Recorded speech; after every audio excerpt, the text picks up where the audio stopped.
Olá, sejam bem-vindos. Hoje a gente vai mergulhar de cabeça em um estudo de caso bem prático, usando o método do Programa de Logística Verde Brasil, o famoso PLVB. A ideia é comparar dois cenários de uma rede logística, o original e um outro todo otimizado. Vamos botar na ponta do lápis os custos e, claro, o mais importante, o impacto ambiental disso tudo.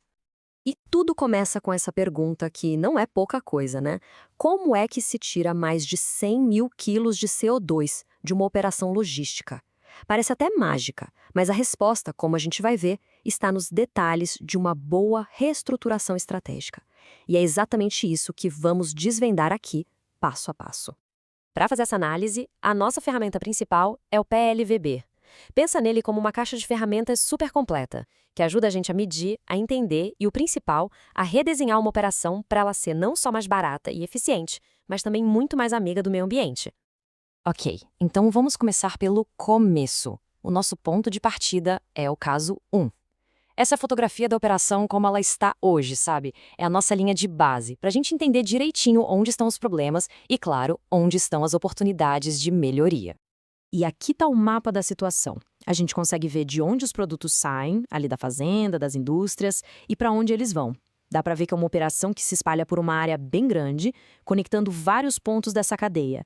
Agora, quando a gente olha mais de perto para as rotas, uma coisa salta aos olhos na hora: a dependência gigantesca do transporte rodoviário.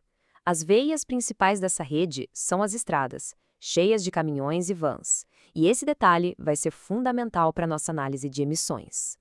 E a grana, onde ela está sendo gasta? Bom, os custos de implementação, ou seja, o investimento para botar a estrutura de pé, estão todos concentrados na produção, lá na fazenda e nas indústrias. É importante anotar que nesse cenário não existe um centro de distribuição no meio do caminho. O dinheiro está todo na origem. Agora a coisa fica séria. Vamos aos números. E eles contam uma história bem interessante. Um detalhe: a coluna de custo, na verdade, representa o custo total de distribuição de cada modal, ok? Mas o ponto que choca mesmo é o das vans. Olha isso: 378 mil quilos de CO2. Sozinhas, elas são responsáveis por mais da metade de toda a emissão. Isso acontece porque elas rodam muito dentro das cidades, que é um trajeto bem menos eficiente. Então, para a gente resumir essa primeira parte, temos um custo total de quase R$ 26 mil para essa operação existir e funcionar. E o impacto ambiental? Pesadíssimo, quase 650 mil quilos de CO2. Fica bem claro que existe um potencial enorme para melhorar as coisas por aqui. Muito bem, já vimos o problema. Agora, vamos para a solução. O caso 2 não é um remendo, não é um ajuste pequeno. É uma reestruturação completa, uma virada de chave na lógica de distribuição. E o objetivo é um só: reduzir as emissões de forma inteligente. E qual é o pulo do gato aqui? É a criação de um centro de distribuição. Essa peça, que não existia antes no tabuleiro, muda o jogo todo. Com ele, dá para juntar cargas, pensar em rotas melhores e, principalmente, começar a usar outros meios de transporte, como trens e navios, que são muito mais eficientes. Olha só o resultado visual dessa mudança. É outra cara. Aquele monte de carga que antes entupia as estradas, agora está fluindo de um jeito muito mais inteligente, de trem, de navio. A distância total percorrida até aumenta um pouco, mas a eficiência de cada tonelada transportada a essa melhora absurdamente. E os novos números vêm para confirmar o sucesso da estratégia. Lembra das vans? As grandes vilãs? A emissão delas despencou mais da metade, caiu para 182 mil quilos. É claro que a emissão do trem e do navio aumentou porque eles estão trabalhando mais, mas o que importa é o saldo final. E o mais legal, o custo da distribuição em si, do dia a dia, na verdade até diminuiu um pouco. Então, fechando a conta do cenário otimizado, o custo total da operação sobe sim para mais de R$ 32 mil. Mas isso é por causa do investimento no centro de distribuição. E a contrapartida? As emissões totais de CO2 caem para 546 mil quilos. Um resultado ambientalmente muito, mas muito melhor. E agora, o grande momento. A hora de colocar os dois cenários lado a lado, o antes e o depois. Vamos entender a fundo a troca que foi feita aqui, o que foi preciso investir e o que se ganhou com isso. Essa tabela aqui resume tudo. O o custo total aumentou 24,3%.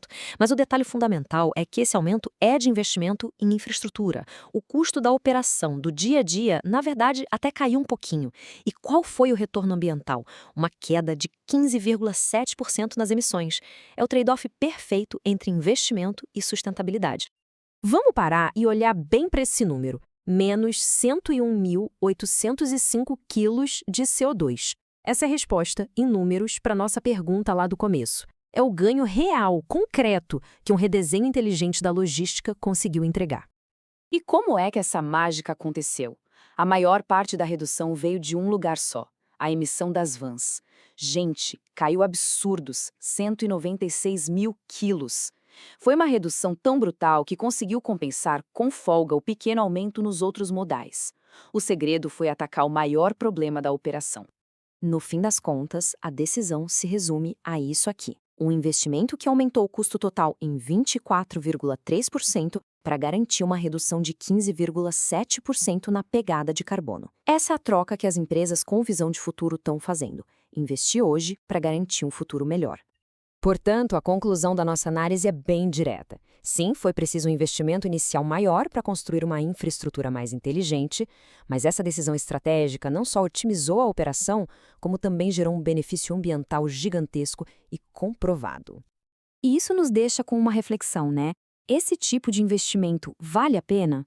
Um custo maior no curto prazo é um preço justo a se pagar pelos benefícios de longo prazo para o meio ambiente e para a própria eficiência da empresa? A resposta para essa pergunta está definindo o futuro da logística sustentável.